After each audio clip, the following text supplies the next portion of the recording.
So ayun nga guys, nag-iis nga kami dito sa shop namin. What's up guys, for today's video nga pala ay samahan nyo nga akong mag-ayos. So ayun, hahatiin nga namin, lalagyan namin ng divider yung malaking aquarium namin dito kasi ayan. So nahihirapan kasi lalo pag wala kami dito, hindi ma-identify yung Ryuken sa ibang goldfish. Kaya naman nag-decide ako na lagyan ng divider para yun, mapaghiwa-hiwalay ko yung mga goldfish namin na available dito para mas mapadali. So, in-cut na nga natin tong pinagawa namin. So, bali apat nga pala to.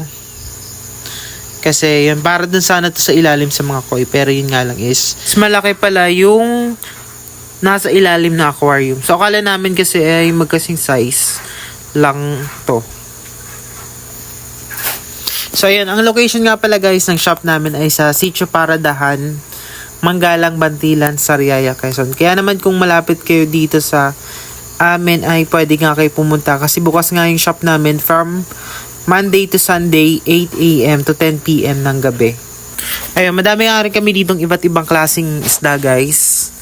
And andito rin yung mga aquarium. Kung naghahanap kayo ng aquarium, kung kailangan nyo is meron kami mga aerator or filter, pakain. So ayun, basta yung mga basic needs na kailangan nyo sa pag-iisda ay meron nga kami. And nagdi-deliver din kami sa Laguna, Batangas and around dito sa Quezon Province via Lalamove. So ayun, PM nyo lang ako guys. So yun nga pala, meron nga kami dito guys na mga apat na piraso na imported oranda, short body goldfish. Meron din kami Calico-More, Ryuken, and mga koi guys. So yun nga, eto na nga, hatiin na namin. So dito sinusukat namin para equal lang yung laki. Ayan. Eto na pala yung final niya. Ayan. Tapos syempre pagbubukod-bukod rin na namin yung mga magkakasing presyo ng isda para isahang ano lang sa customer kapag may tumingin. Para alam na mismo agad ng customer kapag nakita niya yung price. So hindi na siya magtatanong kung magkano. So dito sa first sa unang ano natin, ang tawag dito, cubicle talaga. So dito sa pinakauna ilalagay namin yung mga Blackmore, Calico-More, and dito naman sa ikalawa is yung mga Ryuken, sa ikatlo yung mga imported namin, and sa last is yung mga local oranda. So, diba? So dati kasi napakalawak nito. Sayang din ang space guys. So para ma-maximize namin yung space ay yun, isipan ko ang hatiin.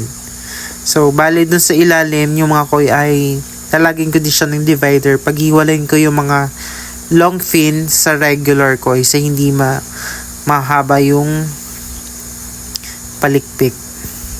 So ayun, sa regular koi nga guys, 80 pesos ang isa sa amin. 90 pesos ang isa. Nasa 5 to 6 inches naman na yun. Sa long fin koi naman, platinum, color white yun, ay 180 ang isa. Pero kapag madami yung binili nyo, is nagbibigay naman kami ng discount.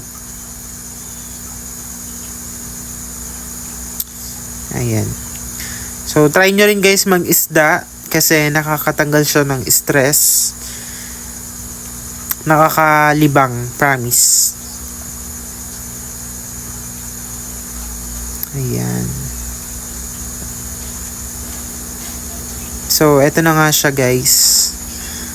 Calico-More, mga Ryuken, imported, and yung mga local oranda. Ay, yung mga common goldfish pala.